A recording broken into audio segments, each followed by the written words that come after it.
আজকে ধান কাটতে এসেছি আমাদের ধানের জমিতে। এই দেখো ধানের জমি আমাদের কত সুন্দর সোনার ফসল হয়েছে। দেখো আমি আর বাবা, এই যে বাবা ধান কাটছে আমাদের জমিতে। আগের দিন দেখো এই অর্ধেকটা কাটা হয়েছে, এই অর্ধেকটার ধান কেটে এখানে জড়ো করে রেখেছি। আমাদের এই জমিতে আগের দিন অর্ধেকটা ধান কাটা হয়ে গেছে, সেই ধানগুলো দেখো এখানে জড়ো করে রেখেছি।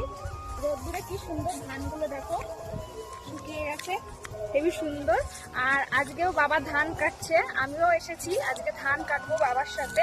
আমাদের নিজেদের জমিতে, জানো তো নিজেদের জমিতে না যে কোনো ফসল মানে উৎপাদন করা, এই ফসলগুলো কাটার মজাই একটা আলাদা। তো আজকে আমি সেই আনন্দের সাথে এসেছি বাবার সাথে ধান কাটবো। চলো তোমাদেরকেও দেখাই। এই যে এখন যে ধানগুলো কাটা হচ্ছে বাবা কাটছে, আমিও বাবার সাথে সাথে কাটবো, দিয়ে এই ধানগুলো আটকে রেখে দেবো জড়ো করে। আজকে করবো না, সেটা কালকে করবো। আজকে এরকম কেটে রাখবো, রোদ্দুরে অনেকটা শুকিয়ে যাবে।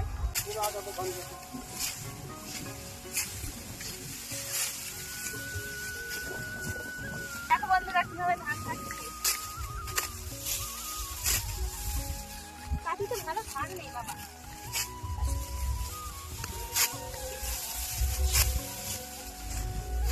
আমার বাবা তো ফটফট করে ধান কাটছে। বাবা দেখো কত স্পিডে ধান কাটছে।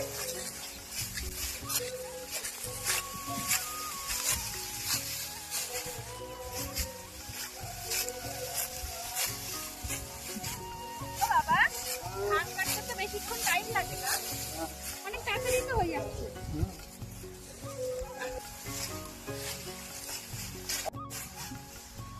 ধান আর কাটতে হবে না, মেঘ হয়েছে, দুদিন পরে কাটবো, হওয়া হবে আজকে। আর কাটবো না, চলে আসো, চলে আর কাটতে হবে না, মেঘ হয়েছে। ও বাবা মেয়ে হয়েছে কাটবে না কেন? কাটলে এই ধান নষ্ট হয়ে যাবে, জলে কমে যাবে, নষ্ট হয়ে যাবে। আর আজকে বই গেলে সঙ্গীর আগে জল হওয়ার কথা আছে। যা কাটলাম ওই বাইন্দি জড়ো দিলাম, থাক বাড়ি আসলাম। বাবা বলছে আজকে আর কাটবে না, কারণ আকাশে ভীষণ মেঘ করেছে, যদি হঠাৎ করে বৃষ্টি আসে। বাবা বলছে বিকেলের দিকে নাকি বৃষ্টি হওয়ার সম্ভাবনা আছে, তো বৃষ্টি হলে এই ধান বলে কলিয়ে যাবে।